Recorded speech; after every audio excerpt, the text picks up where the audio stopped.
Olá e bem-vindo ao nosso canal. Antes de começarmos a história de hoje, por favor, considere se inscrever e ativar as notificações. E se gostar do que ouvir, não se esqueça de deixar um like. Seu apoio nos ajuda a continuar trazendo conteúdo que esperamos inspire e entretenha. Também deixamos links para outros vídeos que você pode gostar na descrição abaixo. Obrigado por se juntar a nós e agora vamos à nossa história. O Brasil é só barulho, caos e perigo. A frase, dita com um tom de desdém definitivo, pairou no ar quente de uma sala de aula num subúrbio de Sydney. Para 4 estudantes do ensino médio, criados em meio à vastidão da natureza australiana, o distante país sul-americano parecia um lugar de ineficiência caótica, uma nação vibrante porém perigosa, cheia de estímulos esmagadores. Mas no momento em que seus pés tocaram o solo do Rio de Janeiro, o que se desdobrou diante deles foi uma cena que nem suas imaginações mais férteis poderiam ter previsto.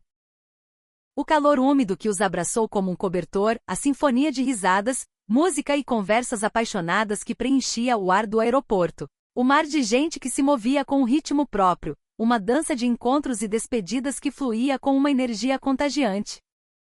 E mais tarde, um simples gesto de bondade de um jovem que eles teriam julgado com desconfiança. Cada uma dessas experiências abalou suas convicções, despedaçando lentamente as palavras que haviam proferido antes da partida. Como o Brasil gera essa ordem dentro do aparente caos? Por que estranhos demonstram tanto calor humano e generosidade? A busca por respostas para essas perguntas transformou o que deveria ser uma simples viagem de formatura em um divisor de águas que mudaria a vida dos 4 para sempre. No final, eles perceberam que o verdadeiro encanto do Brasil não estava em suas praias ou monumentos, mas no coração de seu povo. O que esses jovens orgulhosos de sua terra de belezas naturais aprenderam neste país? Que decisões eles tomaram? Acompanhe até o fim sua jornada de preconceito e confusão, de espanto e emoção, e o momento em que seus corações se abriram para um novo mundo. O campus da escola em um subúrbio de Sydney, com seus prédios de tijolos vermelhos e janelas brancas que refletiam a luz do sol, brilhava sob um céu azul impecável. Uma brisa, carregada com os últimos vestígios do verão, sussurrava entre as folhas de eucalipto. Ao longe, o som característico de uma bola de cricket sendo rebatida ecoava pelo pátio. Naquela tarde, a sala do último ano do ensino médio estava mais agitada que o normal. O motivo era um só. Era o dia em que o destino da viagem de formatura seria anunciado. Alex, sentado perto da janela, girava um lápis entre os dedos. Capitão do time de rugby, ele era um entusiasta de atividades ao ar livre, apaixonado por acampamentos e trilhas. Tomara que seja a Nova Zelândia, para escalar umas montanhas, disse ele com um tom de zombaria. O Brasil? Aquilo é só uma selva de concreto cheia de gente gritando. Seus amigos ao redor riram. Ao seu lado, Chloe, com seus longos cabelos loiros, mexia distraidamente em uma mecha enquanto olhava para a tela do celular. Para ela, aficionada por moda e design, o destino da viagem precisava oferecer estímulo cultural. Se fosse a Itália ou a França, eu entenderia. Mas o Brasil? O que tem lá além de praias e carnaval? Disse ela, torcendo o nariz com insatisfação. Não parece ter uma cena de alta costura muito sofisticada. Enquanto isso, com seu laptop robusto aberto, calculava custos e tempo de voo. Ele era um homem de números que prezava a racionalidade acima de tudo. Singapura seria perto e eficiente. Pegar um voo de mais de 14 horas para um lugar com estatísticas de segurança questionáveis é uma perda de tempo e um risco desnecessário, declarou ele friamente, para o desânimo dos amigos. Finalmente, no fundo da sala, May, uma australiana de ascendência chinesa que amava arte e fotografia, estava imersa em seu caderno de desenho. Enquanto esboçava a luz que entrava pela janela, ela murmurou para si mesma: "Eu tenho curiosidade sobre o Brasil. Li em um livro que a natureza exuberante e a cidade convivem de uma forma única, cheia de cores vibrantes." Ela ergueu os olhos. Mas será que é verdade? A atmosfera na sala era uma mistura de expectativa e apreensão. Todos esperavam que seu destino ideal fosse escolhido, mas no fundo, um sentimento de "e se não for?" pairava no ar. Finalmente o professor Sr. Miller postou-se diante do quadro negro. Com um pedaço de giz branco na mão, ele fez um gesto deliberadamente lento para atrair a atenção de todos. A sala ficou em silêncio instantaneamente. O som do giz arranhando o quadro ecoou, e letras se formaram: Brasil. Naquele instante, um silêncio peculiar caiu sobre a sala. Alguém soltou um suspiro baixo. Ah, não! Brasil, resmungou Alex, franzindo a testa. Ouvi dizer que é um lugar caótico, só gente e barulho por toda parte. Chloe bufou e acenou com a mão com desdém. Por que não a Europa? Com tantas cidades históricas, por que o Brasil? Em termos de moda, não sei. Parece culturalmente superficial. E abriu imediatamente um aplicativo de planilhas. Vou direto de Sydney, cerca de 14 horas. O custo é 20% maior do que outras opções. Ineficiente. Não é uma escolha racional. Apenas May fechou seu caderno de desenho e fixou o olhar nas letras escritas no quadro. Mas, não parece um pouco interessante? Talvez haja algo lá que a gente não conhece. Os outros três se viraram para ela simultaneamente. Você está falando sério? Murmurou Alex. May pensou por um momento e depois sorriu levemente. Dizem que a natureza e a cidade coexistem de forma vibrante no Brasil. Se for verdade, eu gostaria de ver. Mas sua voz era baixa, quase engolida pelo murmúrio que enchia a sala. O Sr. Miller pousou o giz e se virou para a turma. Pessoal, o Brasil é um país que oferece muito mais aprendizado do que vocês imaginam. A natureza, a cultura e o modo de vida das pessoas. Quero que vejam tudo com seus próprios olhos. Enquanto ouviam suas palavras, sentimentos distintos brotavam no peito de cada um dos quatro. Para Alex era resistência, para Chloe decepção, para Yi, insatisfação, e para May uma pequena chama de esperança.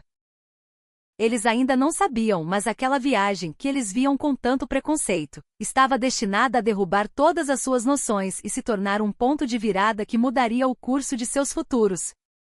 No aeroporto internacional de Sydney, o céu da manhã passava lentamente de um azul marinho profundo para tons de laranja e rosa, enquanto o sol ainda não havia subido completamente. Carros e táxis chegavam em um fluxo constante, depositando famílias e viajantes com suas malas na calçada do terminal. Alex, com uma grande mochila de rugby em um ombro, recebia um abraço apertado de sua mãe com o outro braço. Ela deu um tapinha forte em suas costas. Tome cuidado, querido. Dizem que o Brasil é intenso. Fique sempre alerta, ela repetiu. Alex riu, tentando parecer despreocupado. Eu sei, mãe, relaxa. Mas no fundo de sua expressão, havia uma ponta de nervosismo. Chloe foi deixada por seu pai. Depois de um grande abraço na despedida, ela brincou. Acho que vou sentir falta de um bom latte. O pai riu. Tenho certeza que eles têm café no Brasil, querida. Mas Chloe fez um bico. Mas as cafeterias de lá não devem ser chiques. Será que são estilosas? Essa é a questão. Ela carregava um pequeno caderno onde havia colado recortes de revistas de moda, e embarcou no aeroporto com um misto de desconfiança e curiosidade. E, após se despedir de seus pais, verificava a hora do embarque repetidamente. Seu olhar alternava entre o relógio de pulso, o celular e o painel eletrônico do aeroporto, sempre monitorando o tempo. Um voo de 14 horas. Considerando a eficiência de combustível, faria muito mais sentido ir para Singapura ou Indonésia, disse ele ao pai, que riu com resignação. Filho, você pensa em tudo com números. Uma viagem não é só sobre eficiência. Mas suas palavras não pareciam alcançar o coração de Ri. May caminhava lentamente em direção ao portão de embarque, de mãos dadas com a mãe. Não se esqueça do seu caderno de desenho, disse a mãe em voz baixa. Tenho certeza que você encontrará muitas paisagens que vai querer registrar. May assentiu, abraçando o caderno contra o peito.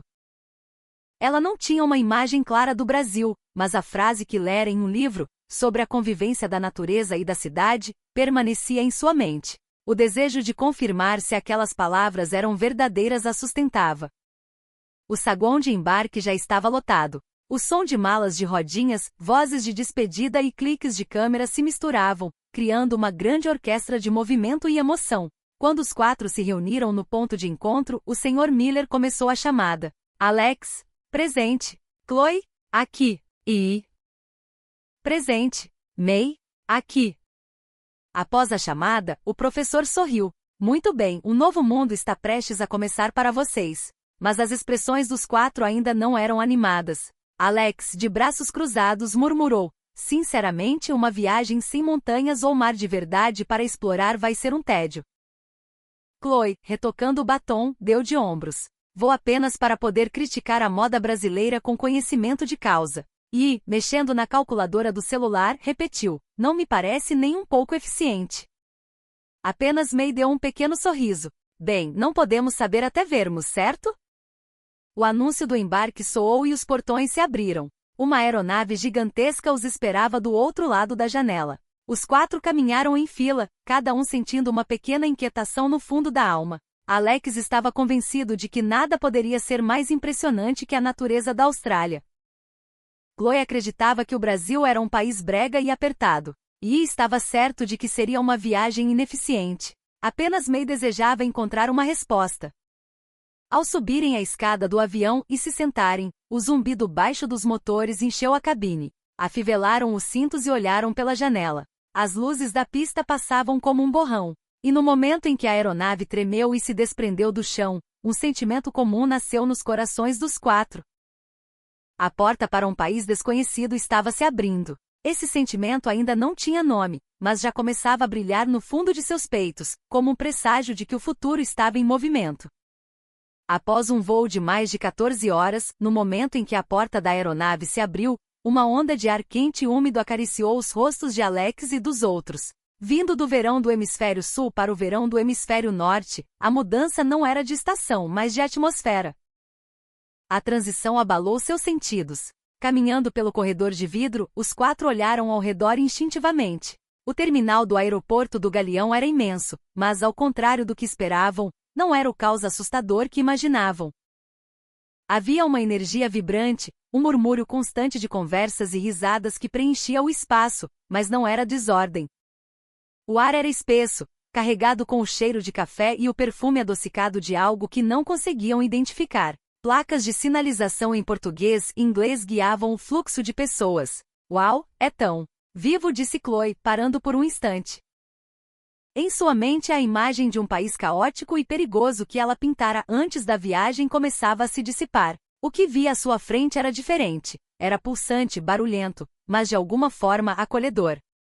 E, com os olhos semicerrados por trás dos óculos, observava a disposição das placas e o fluxo de pessoas. Inacreditável. Há tantas pessoas, mas o fluxo não é totalmente desordenado. Tem seu próprio ritmo. Parece menos um mecanismo de relógio e mais um organismo vivo. Em sua mente analítica, ele tentava calcular as variáveis, mas a equação parecia complexa demais. Alex, arrastando sua enorme mochila, abriu a boca para reclamar. É só um aeroporto. Não se compara à grandiosidade da natureza.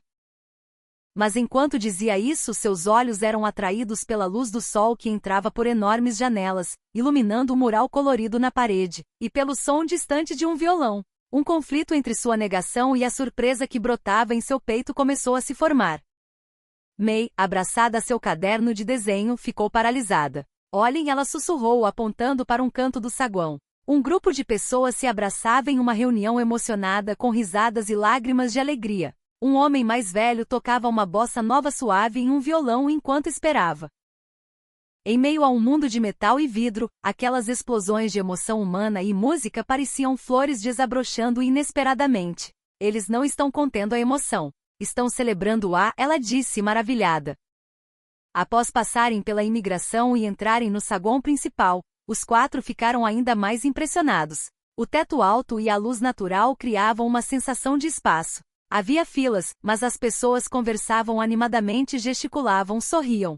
Ninguém parecia estar com pressa ou irritado. A atmosfera era contagiante. Foi então que um pequeno incidente aconteceu. Um turista estrangeiro, empurrando um carrinho de malas, deixou uma sacola de mão cair, espalhando alguns itens pelo chão. No mesmo instante, um funcionário do aeroporto, um jovem com um sorriso largo, se aproximou. Ele não apenas ajudou a recolher os objetos, mas fez uma piada em um inglês esforçado, arrancando uma risada do turista. Ele entregou a sacola, deu um tapinha amigável no ombro do homem e se afastou com um aceno. A interação inteira foi natural, genuína, cheia de um calor que não parecia ensaiado. Chloe, que observava a cena, murmurou: no nosso aeroporto, a eficiência vem primeiro e as pessoas são apressadas. Aqui parece que a conexão humana vem primeiro. E assentiu, mas seus lábios estavam crispados. Talvez eu precise redefinir o conceito de eficiência, admitiu. Alex ainda tentava manter sua pose. Bem, não podemos julgar um país só pelo aeroporto. Mas sua voz tinha uma leve hesitação. May já havia começado a esboçar em seu caderno. O violonista, a família se abraçando, o funcionário sorridente. Isso não é apenas um aeroporto, ela pensou. É um lugar onde a vida acontece sem filtros. Ao saírem do saguão para encontrar seu guia, um sentimento comum começava a brotar nos quatro. O Brasil era muito mais surpreendente e caloroso do que eles imaginavam. Aquela pequena sensação em breve se tornaria uma força poderosa, capaz de derrubar a muralha de preconceitos que haviam construído. Após passarem pela imigração, Alex e os outros foram recebidos por seu guia, um jovem sorridente chamado Lucas. Ele os conduziu para fora do terminal, onde o calor e os sons do rio os atingiram com força total. Em vez de um trem elegante e silencioso, eles embarcaram em uma van que os levaria para o hotel. O momento em que o veículo entrou no trânsito foi um choque cultural imediato. Carros, ônibus e motos pareciam dançar em um balé caótico, trocando de faixa com uma fluidez que desafiava a lógica de I. Buzinas soavam não com raiva, mas como uma forma de comunicação, pequenos olás, ou estou passando na complexa linguagem das ruas cariocas. Isso é um engarrafamento ou um desfile? Brincou Chloe, segurando-se no assento com os olhos arregalados. Lucas riu. É só o rio sendo rio. Tem seu próprio ritmo. Vocês se acostumam. Do lado de fora da janela, um panorama de contraste se desenrolava.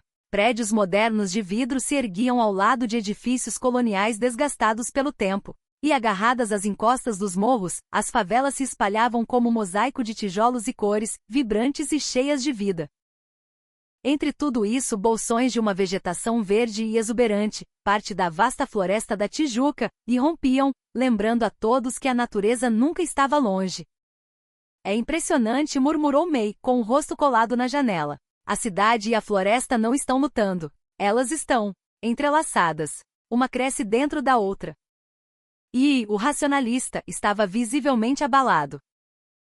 Pela lógica do planejamento urbano, isso não deveria funcionar. A expansão da cidade deveria eliminar o verde. Mas aqui é diferente. Eles não sacrificaram a natureza pela racionalidade. Eles a integraram. É uma resposta que meus cálculos não conseguem fornecer. Alex, que inicialmente desdenhou da selva de concreto, encontrava-se em silêncio, observando. Havia algo na paisagem que o cativava. Não era a natureza intocada e vasta da Austrália, mas uma natureza resiliente, que pulsava no coração de uma metrópole. É uma cidade, mas tem uma energia selvagem. Parece que a cidade não foi construída sobre a natureza, mas com ela, pensou ele, surpreso com seus próprios pensamentos. Chloe, por sua vez, apontou a câmera do celular para a janela, tentando capturar as cenas que passavam rapidamente. É lindo, de uma forma caótica. O cinza do concreto, o verde das árvores, o colorido das casas nos morros. É como uma pintura expressionista. A van continuava seu trajeto, e a cacofonia da cidade era constante. O som de um samba vindo de um bar, as vozes altas dos vendedores ambulantes, o zumbido do trânsito. Mas em vez de ser opressivo, começava a aparecer a trilha sonora da cidade. Por que todo mundo parece tão relaxado no meio de tudo isso? Perguntou Alex em voz baixa. Lucas sorriu. No Brasil, aprendemos a não nos estressar com coisas que não podemos controlar. O trânsito é uma delas. Então, aproveitamos para ouvir música, conversar. A vida é para ser vivida, não para ser apressada. Essa simples frase atingiu os quatro de maneiras diferentes.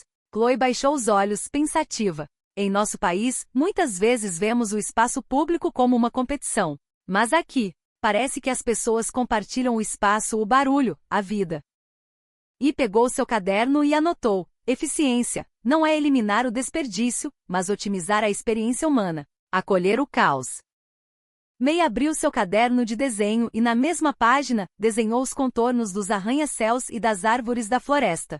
Cidade e natureza, caos e ritmo, tudo coexistindo em harmonia, não em conflito. Talvez eu consiga transformar isso em arte.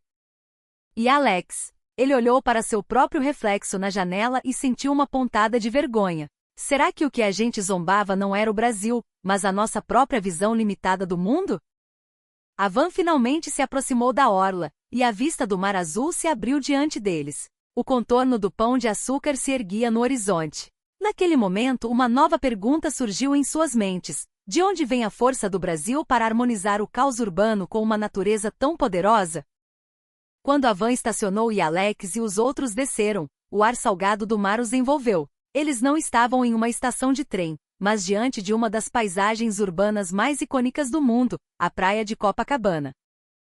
O calçadão de pedras portuguesas com seu famoso desenho de ondas em preto e branco, se estendia até onde a vista alcançava. Diante deles, uma vasta faixa de areia dourada encontrava as águas azuis do Atlântico. O cenário era pontuado por quiosques, coqueiros e um fluxo constante de pessoas correndo, jogando vôlei, ou simplesmente relaxando ao sol. Isso parece um cartão postal, gaguejou Chloe sem fôlego. O sol da tarde pintava o céu com tons dourados, e ao longe, a silhueta imponente do Pão de Açúcar completava a vista. É como um palácio a céu aberto, acrescentou May com os olhos brilhando. Ela nunca tinha visto uma cidade que se fundia de forma tão espetacular com a praia. Isso é o centro da cidade? Perguntou Alex incrédulo. No nosso país, a praia é um lugar para escapar da cidade. Aqui a praia é a cidade. Ele olhou para as pessoas. Havia uma diversidade incrível. Turistas, moradores locais, jovens, idosos, todos compartilhando o mesmo espaço com uma facilidade contagiante. Chloe pegou sua câmera e começou a fotografar compulsivamente. A combinação do design do calçadão, a beleza natural e a energia humana era, para ela, uma forma de arte mais poderosa do que qualquer passarela de Paris. Isso compete com qualquer capital da moda. Não, é ainda melhor, porque isso é a vida real, e eles transformaram o dia a dia em algo extraordinariamente belo. Yi permaneceu em silêncio por um longo tempo, observando. Finalmente ele falou em voz baixa: o calçadão foi projetado há quase um século. Eles poderiam ter construído arranha-céus até a beira da água, maximizando o espaço. Seria a escolha eficiente. Mas eles escolheram preservar esse espaço público, essa beleza. Eles escolheram a alma em vez do lucro. Suas palavras inspiraram May a abrir seu caderno de desenho. Com traços rápidos, ela tentou capturar a textura das pedras portuguesas, o movimento das ondas. A arte não é só criar formas bonitas. É sobre conectar o passado ao presente, sobre proteger o coração de um lugar. Eles começaram a caminhar pelo calçadão. O som das ondas se misturava com a música que vinha dos quiosques e as risadas das pessoas. Vendedores ambulantes passavam oferecendo água de cocô gelada e mate com limão. O ritmo era relaxado, mas vibrante. Há uma decoração de felicidade no ar, disse Chloe, encantada. É como uma celebração constante. Alex, o atleta, observava os corpos bronzeados jogando futevôlei com uma habilidade impressionante. As pessoas aqui parecem tão vivas, ele admitiu, quase para si mesmo. O movimento constante, a energia, tudo parecia se harmonizar com o ritmo do mar. E, sempre observador, notou algo mais. Isso não é apenas estético. É um design que incentiva a interação humana. A arte e a função estão perfeitamente integradas. Chloe suspirou. A gente achava que as criações humanas destroem a natureza. Mas aqui, elas parecem enriquecer a experiência humana dentro da natureza. Lucas, o guia, sorriu. Copacabana é chamada de Princesinha do Mar, é a sala de estar do Rio, um lugar para todos, onde as diferenças sociais diminuem um pouco. Na areia, somos todos iguais. Alex ficou em silêncio, absorvendo a ideia. Preservar um espaço, torná-lo belo e acessível a todos. Era como o ciclo da natureza. É como uma floresta que todos podem visitar e da qual todos podem cuidar, pensou. May assentiu lentamente, adicionando cor ao seu esboço. Talvez as cidades brasileiras respirem no mesmo ritmo da natureza ao redor.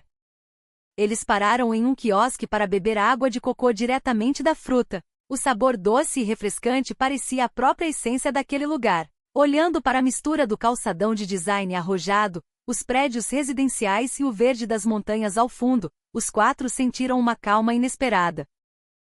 É estranho, disse Chloe. Estou no meio de uma das maiores cidades do mundo, mas me sinto abraçada pela natureza.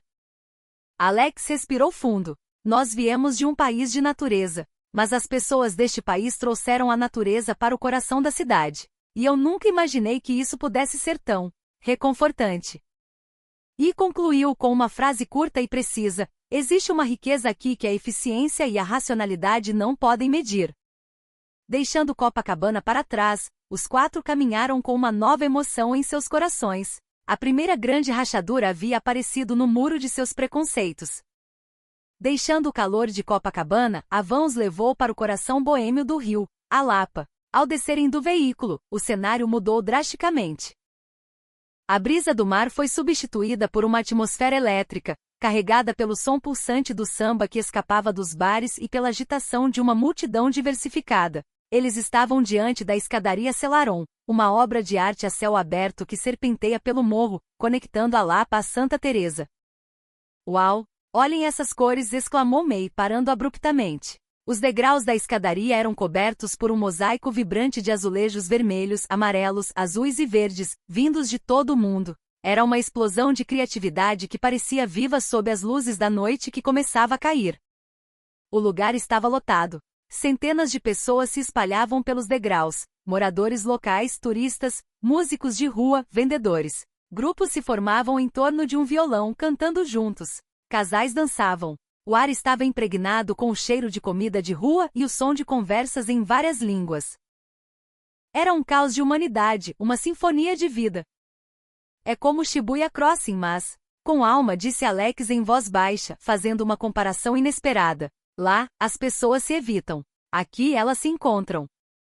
Na Austrália, uma multidão como aquela provavelmente resultaria em tensão, empurrões, talvez até brigas. Mas ali, havia uma harmonia inexplicável. As pessoas se moviam com uma fluidez surpreendente, abrindo espaço umas para as outras, trocando sorrisos.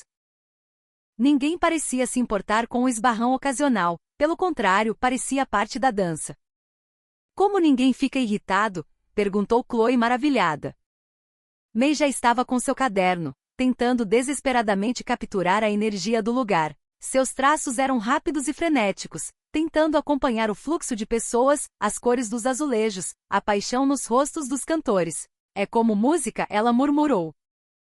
"Todos estão se movendo de forma diferente, mas juntos eles criam um único ritmo." Enquanto um grupo terminava uma música, outro começava alguns degraus acima, e a multidão fluía naquela direção como uma maré humana. A escadaria Selarón estava viva. "Eu nunca vi nada assim, nem em Nova York, nem em Londres", admitiu Yi, visivelmente impressionado. "Lá, o fluxo de pessoas é tratado como um problema logístico a ser gerenciado. Aqui é celebrado como uma forma de conexão." Ouvindo isso, Alex teve uma epifania. "Entendi. Nós vivemos no meio da natureza selvagem, mas aqui existe uma natureza humana, igualmente poderosa." Lucas, o guia, aproximou-se deles. "No Brasil, não gostamos de ficar sozinhos", explicou ele com um sorriso. "Gostamos de compartilhar o espaço, a música, a alegria. Não se trata de não incomodar o outro, mas de incluir o outro." Os 4 se viraram para Lucas, absorvendo suas palavras. A explicação era simples, mas abalou profundamente seus corações. Incluir o outro. Era um conceito tão diferente da ênfase na individualidade e no espaço pessoal com a qual haviam crescido. Então, toda essa energia vem do desejo de estar junto? A voz de May tremeu. Na Austrália, a liberdade individual era valorizada. Mas essa liberdade, às vezes, levava ao isolamento. Ali, a liberdade parecia ser a de se conectar, de se misturar, de fazer parte de algo maior. Alex parou, fechou os olhos e respirou fundo, tentando sentir a energia do lugar. Neste país, a multidão não é estresse. É comunidade. É por haver tantas pessoas que há tanto calor humano. Chloe pegou o celular e começou a gravar um vídeo. Na tela, o fluxo de pessoas subindo e descendo a escadaria, iluminado pelas luzes dos bares, parecia uma obra de arte performática. "Meus amigos nunca vão acreditar nisso. Tanta gente junta e ninguém está brigando." Eventualmente, eles decidiram se juntar à multidão e subir a escadaria. Ao se misturarem com as pessoas, sentiram o que estavam apenas observando. Estavam próximos, ombro a ombro, mas não havia desconforto. Alguém ofereceu um sorriso, outro cedeu passagem. Havia uma comunicação não verbal, um entendimento mútuo que permeava o ambiente. May, enquanto subia, sentiu algo poderoso. Isso não é o caos da cidade. É um palco humano. E nós nos tornamos parte da peça. Quando chegaram ao topo e olharam para baixo, viram novas ondas de pessoas preenchendo os degraus. A cena parecia um ritual eterno, o coração pulsante da cidade.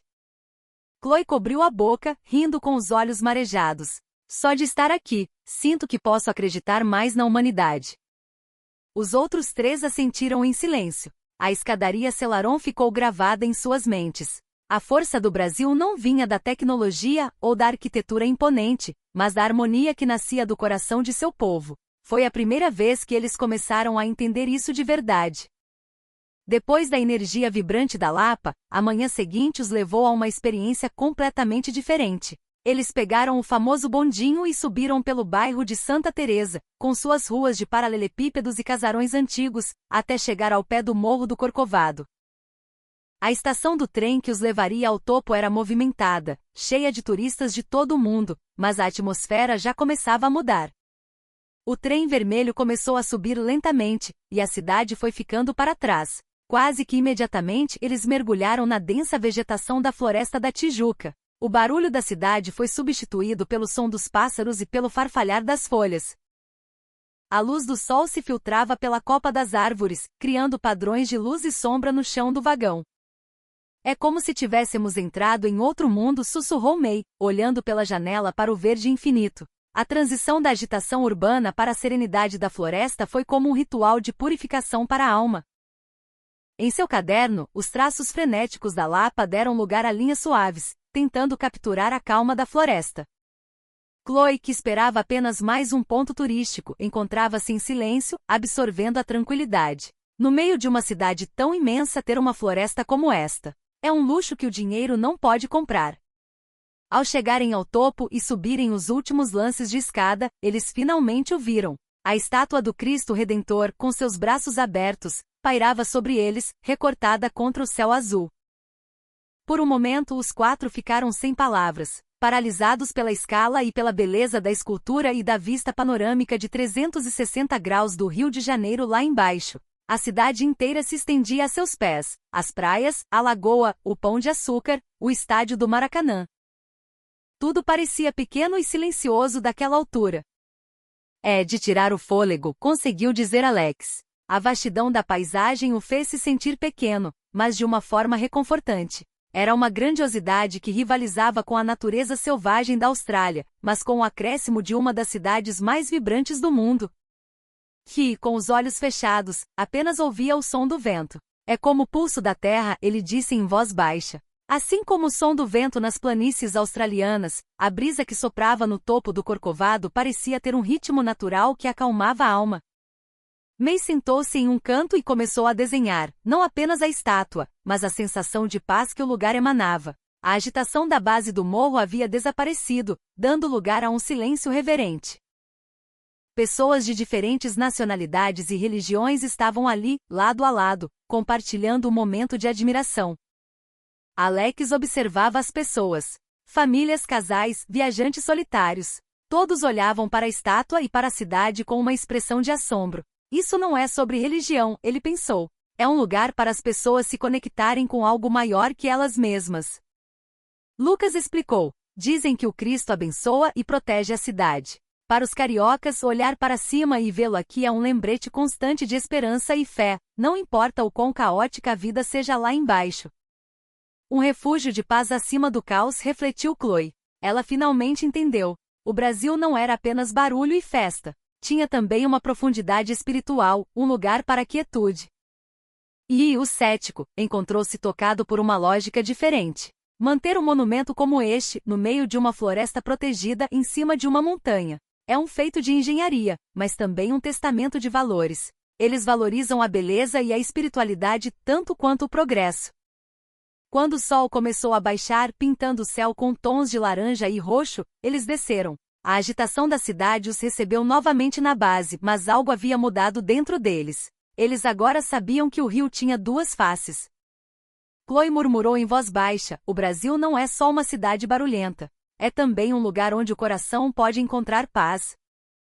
Todos concordaram. Pela primeira vez, eles perceberam que o encanto do Brasil não estava em um único aspecto, mas na coexistência de opostos, a agitação e a calma, a cidade e a floresta, o humano e o divino. A experiência no Corcovado não foi apenas um passeio turístico. Foi um momento para tocar as 2 almas do país. Naquela noite da janela do hotel, Eles olhavam para a cidade iluminada e se lembravam da serenidade que sentiram lá no alto, guardando-a no fundo de seus corações. No dia seguinte, Lucas os levou a um lugar que à primeira vista parecia modesto, um pequeno restaurante de esquina em Santa Teresa, com paredes coloridas e algumas mesas na calçada. Não havia placas de neon nem uma entrada imponente. Apenas uma lousa com o prato do dia escrito em giz, feijoada completa. Ao entrarem, o aroma rico e defumado de feijão e carne cozinhando lentamente os envolveu, junto com o som de conversas animadas e o tilintar de copos. Parece que entramos na casa de alguém, sussurrou Chloe, observando a decoração simples mas acolhedora. O dono, um senhor de cabelos brancos e um sorriso que enrugava os cantos dos olhos, os cumprimentou como se fossem velhos amigos e os conduziu a uma mesa. Logo, uma garçonete trouxe bebidas e um prato de torresmo crocante para petiscar. May pegou seu caderno. Não é luxuoso, mas é tão quente. Não é o design, é a própria atmosfera que cria o conforto. Logo, a feijoada chegou. Grandes tigelas de barro com um ensopado de feijão preto e vários tipos de carne, acompanhadas por arroz branco, couve refogada, farofa e fatias de laranja. E, hesitante, pegou o garfo e provou. Seus olhos se arregalaram.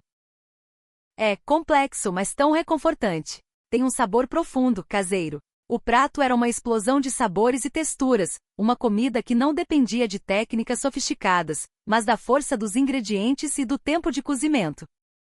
Alex, com seu apetite de atleta, serviu-se generosamente. Não é carne grelhada, mas dá uma sensação de força. É o sabor da terra, da tradição. Sua voz continha um misto de surpresa e respeito. Chloe, depois da primeira garfada, respirou fundo. A comida brasileira parece que abraça você por dentro, acalma até a alma. Quando terminaram a refeição, satisfeitos e relaxados, Chloe pegou a carteira, pronta para calcular uma gorjeta generosa. No momento em que começou a separar o dinheiro, o dono do restaurante, que passava pela mesa, sorriu e balançou a mão. A alegria de vocês já é o meu pagamento, minha jovem. Chloe ficou paralisada. Como assim? O senhor não aceita? Lucas explicou. No Brasil, a gorjeta é muitas vezes incluída na conta como taxa de serviço, mas o mais importante é a hospitalidade. Para muitos, como seu Jorge aqui, ver o cliente feliz é a maior recompensa. O serviço não é uma transação, é um gesto de carinho. Serviço como um gesto de carinho? Chloe repetiu, piscando os olhos. Na Austrália, a gorjeta era uma forma de reconhecimento monetário por um bom serviço. Mas ali, a gratidão parecia ser uma troca de sentimentos, não de dinheiro. A hospitalidade não é uma negociação, é uma conexão de coração para coração, disse May em voz baixa. E assentiu, pensativo. Em nosso país, há uma forte ideia de que você paga pelo que recebe, mas aqui parece que o próprio ato de dar é a recompensa. Alex assentiu profundamente. Nunca pensei nisso dessa forma. A refeição se torna uma conexão, não um negócio. Ao saírem do restaurante, a luz do fim de tarde iluminava as ruas de paralelepípedos. Os quatro se olharam e sorriram naturalmente. Sentiam-se nutridos não apenas no estômago, mas também na alma. Chloe murmurou, ontem no Corcovado encontramos a serenidade. Hoje aqui conhecemos a hospitalidade do coração. O Brasil nos mostra uma nova face a cada dia. May adicionou um último traço ao desenho da fachada do restaurante em seu caderno. Atrás desta porta simples, até a nossa forma de pensar mudou. Enquanto caminhavam, voltaram a falar sobre o gesto do dono. E, após um momento de reflexão, disse, talvez os sistemas que consideramos racionais, na verdade, fragmentem o coração. Aqui a generosidade parece ser mais importante que a lógica transacional. Alex concordou lentamente. É por isso que a comida, o serviço, tudo parece tão natural. Não é calculado, por isso toca o coração. Chloe sorriu, um pouco envergonhada. Pode parecer estranho dizer isso, mas hoje, sinto que não comi apenas comida. Comi o coração de alguém. Naquela noite no hotel, eles conversaram novamente. A comida é um espelho de um país. Na Austrália, a cultura do churrasco e do vinho celebrava a generosidade da terra. Mas no Brasil, um simples prato de feijão parecia condensar a harmonia entre a natureza, a história e as pessoas. Alex concluiu pensativo, a comida do Brasil não enche apenas o corpo. Ela planta uma semente na alma. Suas palavras ecoaram profundamente no silêncio do quarto. Na manhã seguinte, os 4 foram levados para o centro da cidade durante o horário de pico. Ao saírem do metrô na estação da Carioca, foram engolidos por um mar de pessoas. Arranha-céus de vidro refletiam a luz da manhã, e a praça estava fervilhando com o pulsar do coração financeiro da cidade. O fluxo de pessoas se movendo em todas as direções era uma visão avassaladora, muito mais intensa do que qualquer cena de deslocamento matinal que eles já tivessem visto na Austrália. Que loucura! Murmurou Yi, com a voz quase sumindo no barulho. A estação era um nó de conexão para metros, ônibus e o VLT, e parecia que toda a cidade estava passando por ali ao mesmo tempo. No entanto, de forma surpreendente, aquela onda humana não era caótica. Ela fluía com um ritmo organizado, quase coreografado. Havia filas para os ônibus, mas ninguém se empurrava ou gritava. As pessoas esperavam, conversando, ouvindo música em seus fones, com uma paciência que parecia impossível para uma situação tão lotada. Com tanta gente, como ninguém está estressado? Perguntou Chloe incrédula.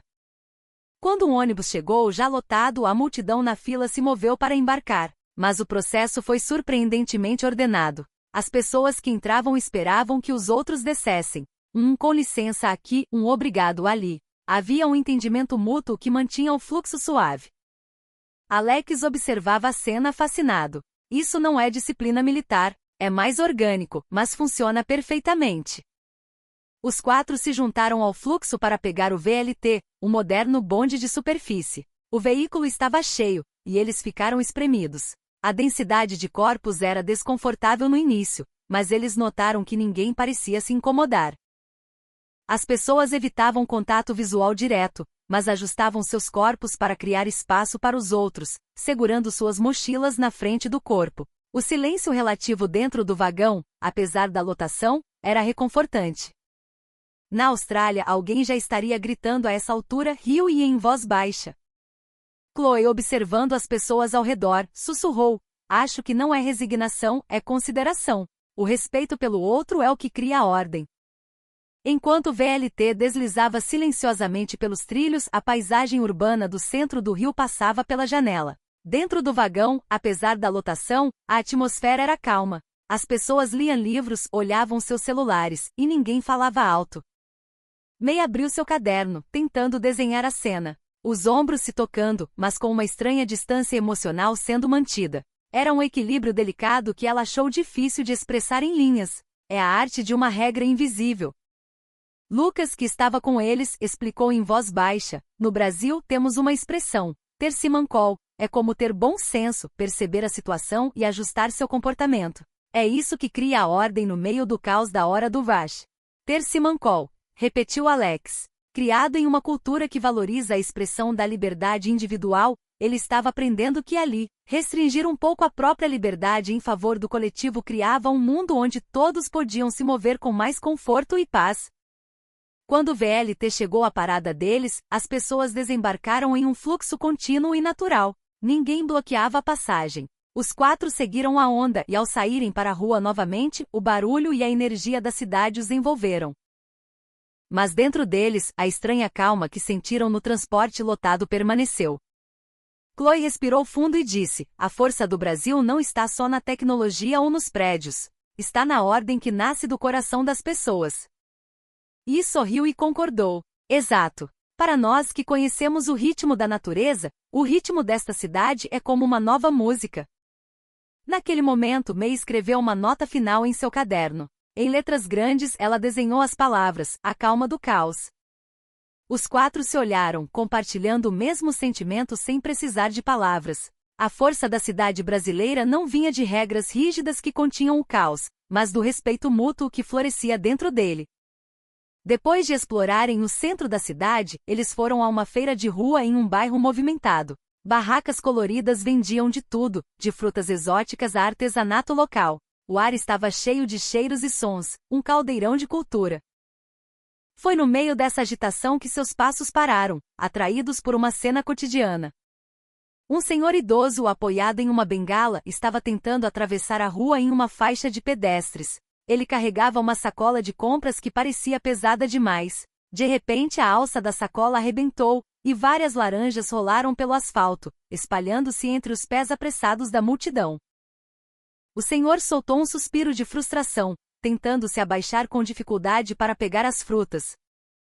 Naquele instante, uma figura pequena e rápida surgiu do nada. Era um menino de uns 10 anos, talvez um vendedor ambulante, com o rosto sujo e roupa simples. Sem hesitar, ele se agachou e começou a juntar as laranjas uma por uma, desviando-se do tráfego de pessoas.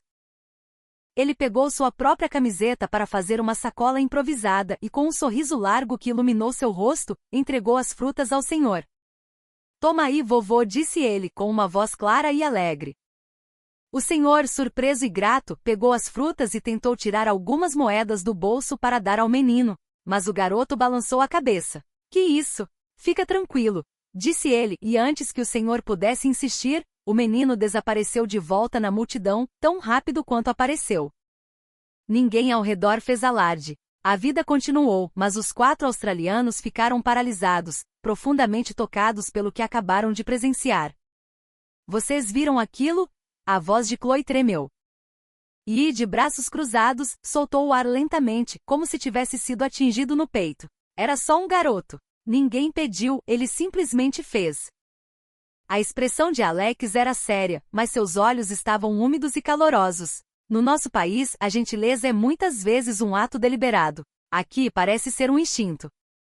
May abraçava seu caderno com força. Em suas páginas, ela havia esboçado as laranjas rolando e as mãos pequenas do menino as recolhendo. As linhas trêmulas refletiam sua própria emoção. Lucas, ao lado deles, explicou com calma: "No Brasil, as pessoas se ajudam. É simples assim. Não importa quem você é ou de onde vem.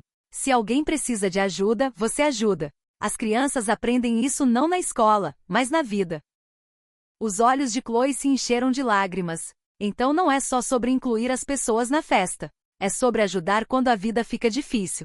É por isso que esta cidade é tão gentil. O sinal abriu, e o fluxo de pessoas recomeçou. Mas os 4 permaneceram imóveis por mais um momento. Aquele pequeno gesto ressoou em seus corações mais forte do que todo o barulho da cidade. "Honestamente, eu estava focado na ordem dentro do caos, na infraestrutura", disse I, com a voz embargada. "Mas o que é realmente incrível é o coração das pessoas." Alex assentiu profundamente. Não é a força ou a eficiência. São pequenos atos de bondade como esse que formam a verdadeira força de um país. A tarde caía, e as luzes da cidade começavam a acender. As pessoas continuavam seu ritmo acelerado, mas para os 4, a imagem do sorriso do menino estava gravada em suas mentes. "Nós nos orgulhamos de viver em harmonia com a natureza", disse I. "Mas a natureza sozinha não é suficiente. O que conecta as pessoas são esses pequenos gestos de humanidade." Chloe sussurrou: "Acho que nunca vou esquecer a imagem daquele menino." Naquele instante, uma mudança definitiva ocorreu dentro deles. A viagem ao Brasil deixou de ser apenas um passeio. A ordem, a calma, a hospitalidade e finalmente a pequena gentileza. Tudo isso abalou seus corações e reescreveu seus valores para sempre. A viagem estava chegando ao fim. Naquela noite, os 4 se reuniram no terraço do hotel. A seus pés, as luzes do Rio de Janeiro se estendiam como um tapete de estrelas. A agitação do dia estava distante, contida pelo vidro do parapeito, e apenas o aroma do café e a brisa suave do mar preenchiam o silêncio. Chloe, segurando uma xícara com as 2 mãos, foi a primeira a falar: "Quando eu voltar, quero poder falar português fluentemente." Os outros 3 levantaram a cabeça, surpresos. "O que deu em você?", brincou Alex, mas os olhos de Chloe estavam sérios. "Porque eu não consegui dizer obrigado em português para aquele menino. E isso ficou preso no meu coração." Ouvindo sua confissão, May assentiu vigorosamente. "Eu também quero aprender. Se eu entender a língua, vou poder compreender melhor as pequenas expressões e os verdadeiros sentimentos das pessoas." E, que estava quieto, abriu seu notebook e mostrou a tela, cheia de anotações. "Eu quero estudar o sistema de transporte e a economia informal daqui. A ordem no Vasta Carioca, o fluxo na Lapa. Como o caos não vira anarquia. Quero aprender esses mecanismos e ver se algo pode ser aplicado na Austrália." "É raro ver você falando com tanta paixão", disse Alex, sorrindo. Mas ele também não conseguia mais conter o que sentia. "E eu quero entender melhor como a natureza e a cidade coexistem. A calma do Corcovado, a ordem da Lapa. Isso não é só cultura. É uma nova forma de relação entre o ser humano e o ambiente. No silêncio do terraço, a determinação de cada um ecoou. No início, eles viam o Brasil como um país distante, caótico e perigoso. Mas agora em seus corações havia admiração e uma paixão por aprender. May abriu seu caderno em uma página em branco e escreveu Brasil em letras grandes. E abaixo, acrescentou a palavra respeito. Seus olhos estavam marejados, mas sua expressão era de esperança. Sinto que vir ao Brasil mudou até o nosso futuro. A voz de Chloe tremeu. Sim, esta não foi apenas uma viagem. Foi uma jornada que nos deu novos olhos. Alex olhou para as luzes da cidade lá embaixo e murmurou, eu vou voltar, com certeza. Da próxima vez não como turista, mas para construir algo na minha vida. Suas palavras eram pesadas, mas carregadas de uma luz inconfundível. Os quatro se olharam e sorriram. Ninguém mais ousaria chamar o Brasil de um país caótico por brincadeira. Cada um agora carregava seu próprio sonho, e no centro desse sonho estava o Brasil. Ao saírem do terraço, May olhou para trás e viu o reflexo dos quatro no vidro da porta. Não eram mais os estudantes do ensino médio cheios de preconceitos. Eram jovens com esperança no coração. A manhã no aeroporto do Galeão estava banhada por uma luz clara. Os raios de sol entravam pelas janelas altas iluminando o chão, e do lado de fora, aviões se moviam pela pista sob o céu azul. Os quatro empurravam suas malas em direção ao balcão de check-in. A excitação dos dias anteriores havia dado lugar a uma sensação de peso nos ombros.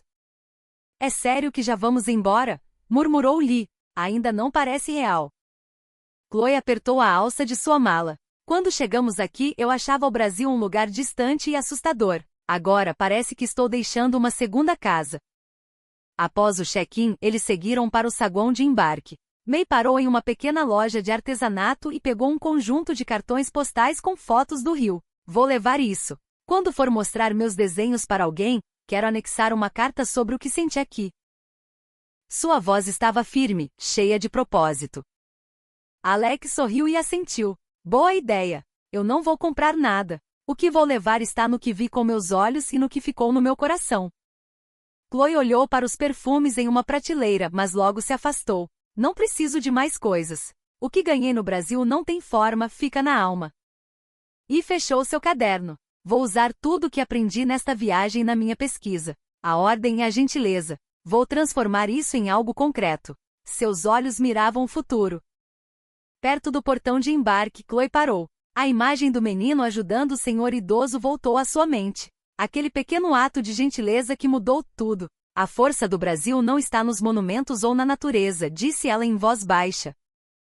Está no coração das pessoas, como aquele menino nos ensinou. É isso que torna este país tão especial. Os quatro ficaram parados por um momento, olhando os aviões pela janela. O som dos motores ecoava e uma aeronave decolava subindo aos céus. A imagem parecia um símbolo de seu próprio futuro.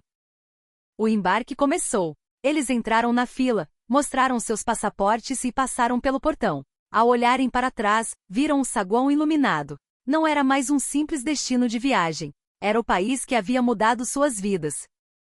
Dentro do avião, sentados em seus assentos, o som dos cintos de segurança se afivelando preencheu a cabine. Alex, olhando pela janela, disse em voz baixa, o Brasil não foi só um destino de viagem. Tornou-se uma bússola para nossas vidas. Chloe acrescentou em um sussurro, vamos voltar com certeza. Da próxima vez não como turistas, mas como pessoas que pertencem. E assentiu solenemente, e May abraçou seu caderno de desenho e fechou os olhos. Em sua mente passavam as imagens da fumaça da feijoada, da multidão da Lapa, da ordem do centro da cidade e, acima de tudo, do sorriso do menino. O avião acelerou na pista e decolou com força. A cidade do Rio de Janeiro foi ficando cada vez menor. Os quatro, cada um com a determinação que brotou no Brasil em seus corações, olhavam silenciosamente para a porta do futuro que se abria. Ninguém disse em voz alta, mas em suas mentes, a mesma frase se repetia, eu vou voltar.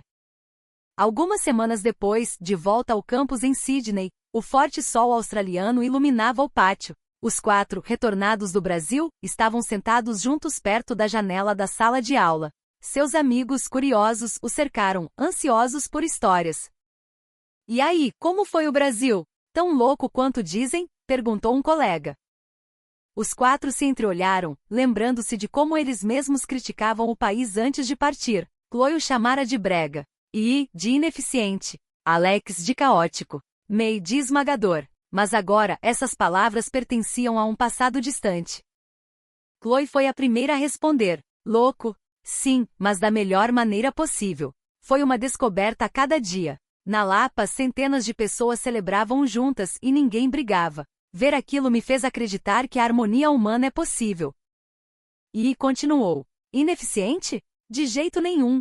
Ver a ordem no transporte público lotado me fez pensar que o nosso sistema de trânsito é que é imaturo. Eu decidi meu tema de pesquisa. Vou estudar os sistemas brasileiros como modelo para ver o que podemos aplicar aqui. Alex olhou pela janela e disse lentamente, eu achava que era só caos, mas o verdadeiro encanto do Brasil está na calma que existe por trás da energia. A paz que senti no Corcovado. Comecei a pensar seriamente sobre a coexistência entre a natureza e a cidade. E então, May abriu seu caderno e mostrou os desenhos aos colegas. A agitação colorida da feira, a fumaça da feijoada, o bondinho de Santa Teresa e, por fim, a imagem do menino pegando as laranjas. A cada página virada, a jornada deles ganhava vida. Longe de ser esmagador, o Brasil tem emoção nos detalhes. Eu vou estudar mais sobre o design e a cultura brasileira. A sala ficou em silêncio. Os colegas perceberam a mudança nos quatro e ouviram com atenção.